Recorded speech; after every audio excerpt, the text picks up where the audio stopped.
राधे राधे आप सभी को। आइए जानते हैं त्रिनेत्री नामक 25वीं पुतली की कथा। इस प्रकार है। राजा विक्रमादित्य अपनी प्रजा के सुख दुख का पता लगाने के लिए कभी कभी वेश बदलकर घूमा करते थे तथा खुद सारी समस्या का पता लगाकर निदान करते थे। उनके राज्य में एक दरिद्र ब्राह्मण और भाट रहते थे। वे दोनों अपना कष्ट अपने तक ही सीमित रखते हुए जीवन यापन कर रहे थे तथा कभी किसी के प्रति कोई शिकायत नहीं रखते थे। वे अपनी गरीबी को अपना प्रारब्ध समझकर सदा खुश रहते थे तथा सीमित आय से संतुष्ट थे। सब कुछ ठीक चल रहा था, मगर जब भाट की बेटी विवाह योग्य हुई तो भाट की पत्नी को उसके विवाह की चिंता सताने लगी। उसने अपने पति से कहा कि वह पुश्तैनी पेशे से जो कमाकर लाता है उससे दैनिक खर्च तो आराम से चल जाता है, मगर बेटी के विवाह के लिए कुछ भी नहीं बच पाता है। बेटी के विवाह में बहुत खर्च आता है, अतः उसे कोई और यत्न करना होगा। भाट यह सुनकर हंस पड़ा और कहने लगा कि बेटी उसे भगवान की इच्छा से प्राप्त हुई है, इसीलिए उसके विवाह के लिए भगवान कोई रास्ता निकाल ही देंगे। अगर ऐसा नहीं होता तो हर दंपति को केवल पुत्र की ही प्राप्ति होती या कोई दंपति संतान ही न रहते। सब ईश्वर की इच्छा से ही होता है। दिन बीतते गए पर भाट को बेटी के विवाह में खर्च लायक धन नहीं मिल सका। उसकी पत्नी अब दुखी रहने लगी। भाट से उसका दुख नहीं देखा गया तो वह एक दिन धन इकट्ठा करने की नियत से निकल पड़ा। कई राज्यों का भ्रमण कर उसने सैकड़ों राज्याधिकारियों तथा बड़े बड़े सेठों को हंसाकर उनका मनोरंजन किया तथा उनकी प्रशंसा में गीत गाए। खुश होकर उन लोगों ने जो पुरस्कार दिए उससे बेटी के विवाह लायक धन हो गया। जब वो सारा धन लेकर लौट रहा था तो रास्ते में न जाने चोरों को कैसे उसके धन की भनक लग गई। उन्होंने सारा धन लूट लिया। वह जब लौटकर घर आया तो उसकी पत्नी को आशा थी कि वह ब्याह के लिए उचित धन लाया होगा। भाट ने पत्नी को बताया कि उसके बार बार कहने पर वह विवाह के लिए धन अर्जित करने को कई प्रदेश गया और तरह तरह के लोगों से मिला। लोगों से पर्याप्त धन भी एकत्र कर लाया, पर भगवान को उस धन से उसकी बेटी का विवाह होना मंजूर नहीं।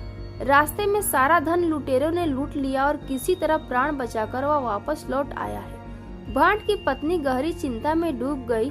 उसने पति से पूछा कि अब बेटी का ब्याह कैसे होगा। भाट ने फिर अपनी बात दोहराई कि जिसने बेटी दी है वही ईश्वर उसके विवाह की व्यवस्था भी कर देगा।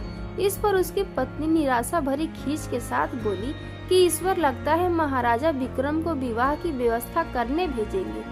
जब यह वार्तालाप हो रहा था तो तभी महाराज उसके घर के पास से गुजर रहे थे। उन्हें भाट की पत्नी की टिप्पणी पर हंसी आ गई। दूसरी तरफ ब्राह्मण अपनी आजीविका के लिए पुश्तैनी पेशा अपनाकर जैसे तैसे गुजर बसर कर रहा था। वह पूजा पाठ करवाकर जो कुछ भी दक्षिणा के रूप में प्राप्त करता उसी से आनंद पूर्वक निर्वाह करता रहा। ब्राह्मण को भी तब तक सब कुछ समान दिख पड़ा जब तक कि उनकी बेटी विवाह योग्य नहीं हुई। बेटी के विवाह की चिंता जब सताने लगी तो उसने ब्राह्मण को कुछ धन जमा करने को कहा, मगर ब्राह्मण चाहकर भी नहीं कर पाया। पत्नी के बार बार याद दिलाने पर उसने अपने यजमानों को घुमा फिरा कर कहा भी, मगर किसी यजमान ने उसकी बात को गंभीरता पूर्वक नहीं लिया। एक दिन ब्राह्मणी तंग आकर बोली कि विवाह खर्च महाराजा विक्रमादित्य से मांग कर देखो, क्योंकि अब और कोई विकल्प नहीं है। कन्यादान तो करना ही है। ब्राह्मण ने कहा कि वह महाराजा के पास जरूर जाएगा। महाराजा धन दान करेंगे तो सारी व्यवस्था हो जाएगी। उसकी भी पत्नी के साथ पूरी बातचीत विक्रम ने सुन ली, क्योंकि उसी समय वे उसके घर के पास से गुजर रहे थे। सुबह में उन्होंने सिपाहियों को भेजा और भाट तथा ब्राह्मण दोनों को दरबार में बुलवाया। विक्रमादित्य ने अपने हाथों से भाट को 10 लाख स्वर्ण मुद्राएं दान की, फिर ब्राह्मण को राजकोष से कुछ 100 मुद्राएं दिलवा दी। वे दोनों अति प्रसन्न हो वहां से विदा हो गए। जब ये चले गए तो एक दरबारी ने महाराज से कुछ कहने की अनुमति मांगी। उसने जिज्ञासा की कि भाट और ब्राह्मण दोनों कन्यादान के लिए धन चाहते थे, तो महाराज ने पक्षपात क्यों किया? भाट को 10 लाख और ब्राह्मण को सिर्फ कुछ 100 स्वर्ण मुद्राएं क्यों दी? विक्रम ने जवाब दिया कि भाट धन के लिए उनके आश्रय पर नहीं बैठा था, वह ईश्वर से आस लगाए बैठा था। ईश्वर लोगों को कुछ भी दे सकते हैं, इसीलिए उन्होंने उसे ईश्वर का प्रतिनिधि बनकर अप्रत्याशित दान दिया।